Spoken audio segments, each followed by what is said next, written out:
இயற்கை எழில் கொஞ்சும் காஷ்மீருக்கு சுற்றுலா மட்டுமின்றி அதிக வருமானத்தை ஈட்டித் தருவது ஆப்பிள்களும் தான். ஆனால் தொடர்ச்சியான போராட்டங்களால் ஆப்பிள் விவசாயிகள் வருவாய் இழப்பை சந்தித்து வருவதாக சொல்கிறார் நமது சிறப்பு செய்தியாளர் சஞ்சீவி. அவருடைய செய்தி தொகுப்பை பார்ப்போம்.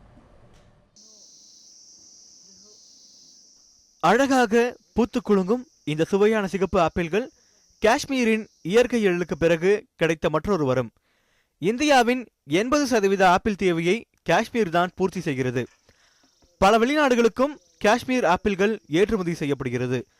ஆனால் கடந்த 3 மாதங்களாக காஷ்மீரில் ஏற்பட்டு வரும் பிரச்சனையின் காரணத்தால் ஆப்பிள் உற்பத்தி மற்றும் உள்நாட்டு விநியோகம் முற்றிலும் பாதிக்கப்பட்டுள்ளது.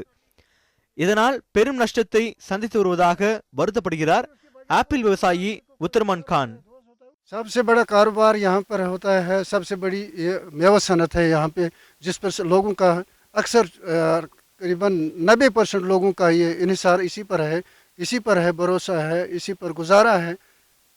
तो इसलिए इसको बजाय नुकसान के अगर गवर्नमेंट तवज्जो दे के फायदा भी मिल सकता है. கடந்த ஆண்டு இதே நேரம் 2.71 மெட்ரிக் டன் விநியோகம் செய்யப்பட்டிருந்தது. ஆனால் இந்த ஆண்டு வெறும் 1.15 மெட்ரிக் டன் மட்டுமே எட்டியுள்ளது. கலவரத்தின் காரணமாக பிற மாநிலங்களில் இருந்து வரும் லாரி ஓட்டுநர்கள் அச்சமடைந்துள்ளதே இந்த தேக்கத்திற்கு காரணம். வரும் ஒரு சில வாகனங்களும் அதிக கட்டணம் கேட்பதால் இந்த ஆண்டு ஆப்பிள் விவசாயிகளுக்கும் விநியோகஸ்தர்களுக்கும் பெரிய அளவில் நஷ்டம் ஏற்பட்டுள்ளது. வாகனங்களுக்கு உரிய பாதுகாப்பு வழங்குகிறோம் என்று கூறினாலும் பெரும்பாலான வாகனங்கள் பிற மாநிலங்களிலிருந்து வர அஞ்சுவதாக கூறுகிறார் கடந்த 20 ஆண்டுகளாக ஆப்பிள் வியாபாரம் செய்து வரும் கபீர் ஹாஸ் டார். जो ट्रांसपोर्ट है इस वक्त 110-115 रुपया, कभी उससे भी ज़्यादा है. किराया बहुत है, भाड़ा बहुत है.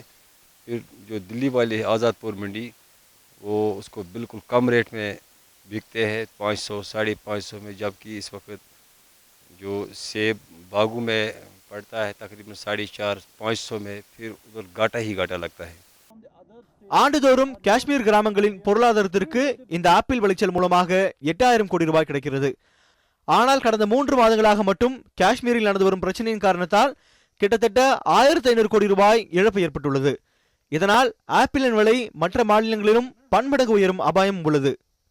இந்த காஷ்மீர் ஆப்பிள்கள் உலகம் முழுவதும் பிரபலமாக இருந்தாலும் கடந்த 3 மாதங்களாக இங்கு நடக்கக்கூடிய பிரச்சனையின் காரணமாக இந்த ஆப்பிள் தொழில் ஒட்டுமொத்தமாக இங்கு முடங்கியுள்ளது. இந்த முடக்கமானது இந்த காஷ்மீரில் மட்டுமில்லாமல் இந்தியாவின் தென்கோடியில் இருக்கக்கூடிய தமிழகம் வரை பெரும் பாதிப்பை ஏற்படுத்தியுள்ளது. ஒளிப்பதிவாளர் நதியுடன் சஞ்சீவி, நியூஸ் ஆஃப் தமிழ், பாரமுல்லா, காஷ்மீர்.